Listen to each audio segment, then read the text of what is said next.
সবাইকে স্বাগত জানাই। তো আজ আমি পদার্থবিজ্ঞানের ৬ষ্ঠ অধ্যায় বস্তুর উপর তাপের প্রভাব এর যে আ ম্যাথগুলো আছে এবং সেই ম্যাথগুলোর যে সূত্রগুলো প্রয়োগ করা হয় সেই বিষয় নিয়ে আমি আমার শিক্ষার্থীদের আ এটা জানানোর জন্য আজকের ভিডিওটি করলাম। সবাই অবশ্যই আমার সাথে থাকবে। তো শুরু করা যাক। তো আমাদের ৬ষ্ঠ অধ্যায় যে বিষয়গুলো আছে যেহেতু বস্তুর উপর তাপের প্রভাব। তো এখানে আমাদের প্রথম যে একটা সূত্র আছে সেটা হচ্ছে যে বিভিন্ন স্কেলের মধ্যে সম্পর্ক, যে C/5 হচ্ছে F32/9 ইকুয়াল হচ্ছে K273.5/5। এখানে আমাদের সি আছে সেলসিয়াস, এটা হচ্ছে তিনটি স্কেলের ভিতরে যে সম্পর্ক, যে সমীকরণ এটা। তো আমাদের অনেক সময় বলবে আছে সেলসিয়াসের মান বের করতে, তাহলে ফারেনহাইটের মান দেওয়া থাকবে দুটি স্কেলের ভিতরে যদি হয়। আবার কখনো যদি কেলভিন স্কেলের মান যদি দেওয়া যদি থাকে তাহলে আমাদের কি বের করতে হবে, ফারেনহাইট অথবা সেলসিয়াস। তো আমরা এইভাবে এই যে তিনটে স্কেলের ভিতরে যে সম্পর্কে যে সমীকরণ আছে এবং সেটার সাহায্যে আমরা এই ম্যাথগুলো সমাধান করতে পারি। তো এফ মানে আছে ফারেনহাইট,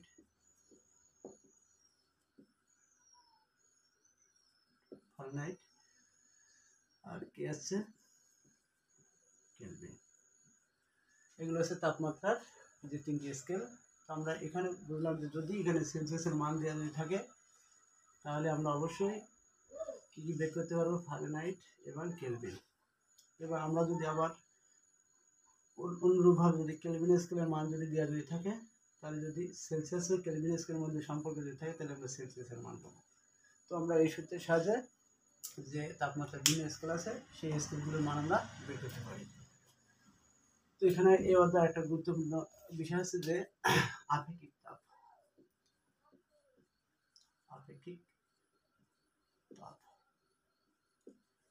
আমরা আপেক্ষিক তাপকে এস দ্বারা প্রকাশ করি এবং এই আপেক্ষিক তাপ এস সমান আমরা লিখতে পারি যে Q/m ডেল টি।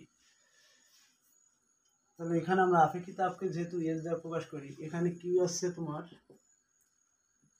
তাপের প্রভাব, এম আছে বস্তুর ভর, আর ডেল টি আছে তাপমাত্রার পার্থক্য। অর্থাৎ আমরা লিখতে পারি যে T2 - T1। তো এখানে আমরা যদি বলি আপেক্ষিক তাপের এখান থেকে সংজ্ঞা আমরা বলতে পারি, যদি 1 কেজি ভরের কোনো বস্তুর তাপমাত্রা 1 কেলভিন বৃদ্ধি করতে যতটুকু তাপের প্রয়োজন হয় তাকে আমরা আপেক্ষিক তাপ বলি। তাহলে আপেক্ষিক তাপের একক হচ্ছে আমাদের কি, এটা জুল, এটা হচ্ছে কেজি, এটা হচ্ছে কেলভিন। তাহলে লেখা যায় joule per KG per kelvin. তো আমরা এই সূত্র অ্যাপ্লাই করে আমরা তাহলে আপেক্ষিক তাপের একক আমরা এখান থেকে বের করতে পারি। তো এখান থেকে আমাদের একটা মজার বিষয় আছে যে আমাদের জানি যে এখানে যে অঙ্কগুলো মাঝে মাঝে প্রায় পড়ে যে গৃহীত তাপ সমান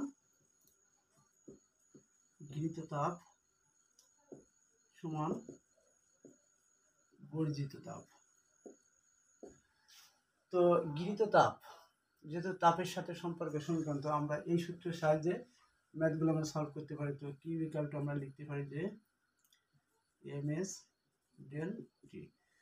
তো আমাদের এখানে যে বস্তু তাপ বর্জন করবে অন্য বস্তু সেই তাপটা গ্রহণ করবে। তো এখানে আমাদের এটা আছে কি তাপের প্রভাব, বস্তুর ভর, আপেক্ষিক তাপ, তাপমাত্রার পার্থক্য। তো এখান থেকে আমরা লিখতে পারি যে কিউ এমএস T2 - T1, এটা হচ্ছে তাপমাত্রার পার্থক্য। তো আমরা এই সূত্রে অ্যাপ্লাই করে বিভিন্ন ক্ষেত্রে আমরা তাহলে গৃহীত তাপ সমান বর্জিত তাপের যে একটা যে সমস্ত আমার ম্যাথগুলো আছে সেগুলো আমরা তাহলে এই সূত্রে অ্যাপ্লাই করে আমরা বের করতে পারি। তো আমাদের এখানে একটা বিষয় জানার আছে যে যখন এই অঙ্কগুলো করব তখন আমাদের কিছু কিছু যে ধ্রুবক মান এটা আমাদের মনে রাখতে হবে। যেমন পানির আপেক্ষিক তাপ,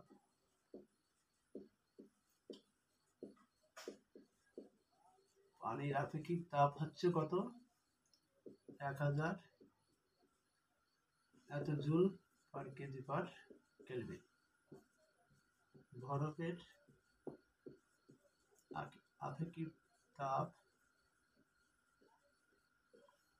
2100 এত joule per KG per kelvin. তো এরকম আরো কিছু কিছু আছে, সেগুলোরও মান আমাদের মনে রাখতে হবে। তো এই আপেক্ষিক তাপের মানগুলো অনেক সময় এমন অঙ্কগুলো আছে, সেগুলো এই মানগুলো দেওয়া থাকে না তোমাদের অঙ্কের মানে, তখন এই মানগুলো তোমাদের অবশ্যই মনে রাখতে হবে। তো এরকম কয়েকটা মান আছে যা তোমরা শিক্ষার্থীরা অবশ্যই জেনে নেবে।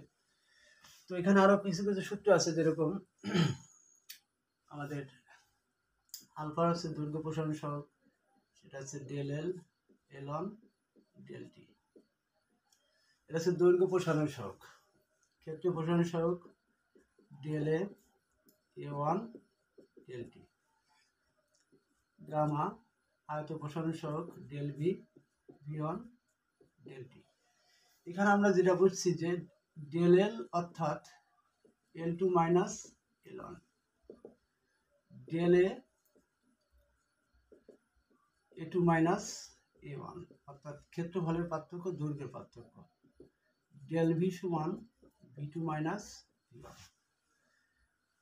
তো আমাদের এখানে যদি যে সমস্ত মানগুলো যদি দেওয়া যদি থাকে, দৈর্ঘ্য যে পার্থক্যের মান, ক্ষেত্রফলের পার্থক্যের মান, আয়তনের পার্থক্যের মান এবং তাপমাত্রার মান, সমস্ত মানগুলো দেওয়া থাকলে আমরা দৈর্ঘ্য প্রসারণ সহগ নির্ণয় করতে পারি, ক্ষেত্র প্রসারণ সহগ নির্ণয় করতে পারি এবং আয়তন প্রসারণ সহগ নির্ণয় করতে পারি।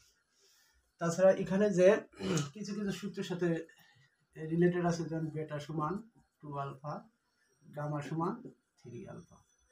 এই বেটা আছে দৈর্ঘ্য, এটা বেটা আছে তোমার ক্ষেত্র প্রসারণ সহগ, এটা আছে দৈর্ঘ্য প্রসারণ সহগ, এটা আছে আয়তন প্রসারণ সহগ, এটা দৈর্ঘ্য প্রসারণ সহগ। তাছাড়া এখানে একটা সূত্র আছে যা আমাদের এই এসএসসিতে তেমন একটা আলোচনায় থাকে না, সেটা হচ্ছে তোমাদের PV equal to N R T. P হচ্ছে চাপ, ভি হচ্ছে আয়তন, আর এন হচ্ছে মোল সংখ্যা, আর হচ্ছে সর্বজনীন ধ্রুবক, টি আছে তাপমাত্রা। এই সমীকরণকে কি বলে? এটা হচ্ছে আদর্শ গ্যাসের সমীকরণ, আদর্শ গ্যাসের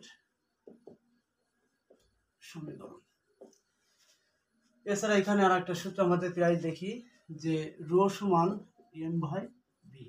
রো হচ্ছে ঘনত্ব, এম আছে ভর, রো হচ্ছে ঘনত্ব, এম আছে ভর, ভি আছে আয়তন। তো শিক্ষার্থীরা, এখানে যে সূত্রগুলো তোমাদের সাথে আলোচনা করলাম, এই সূত্রগুলোর প্রত্যেকটা অর্থ তোমরা যদি জানো, তাহলে অবশ্যই ষষ্ঠ অধ্যায়ের যে ম্যাথগুলো আছে তোমরা সহজে সমাধান করতে পারবে। তাছাড়া একটা সূত্র আছে যে ভিএল সমান ভিএ প্লাস ভিবি, যেটা হচ্ছে তোমাদের ভি প্রকৃত প্রসারণ সহগ,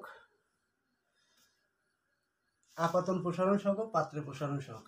প্রকৃত প্রসারণ সহগ, আপাত প্রসারণ সহগ, পাত্রের প্রসারণ সহগ। তো সবাই ভালো থাকবে। তো এই অধ্যায়ের এই সমস্ত সূত্রগুলো তোমরা অবশ্যই ভালো করে দেখবে, তাহলে এই অধ্যায়ের ম্যাথগুলো তোমরা সহজে সমাধান করতে পারবে। এবং এর ম্যাথের যে সমাধানগুলো পরবর্তী ক্লাসে তোমাদের দেখানো হবে। সবাইকে অসংখ্য ধন্যবাদ।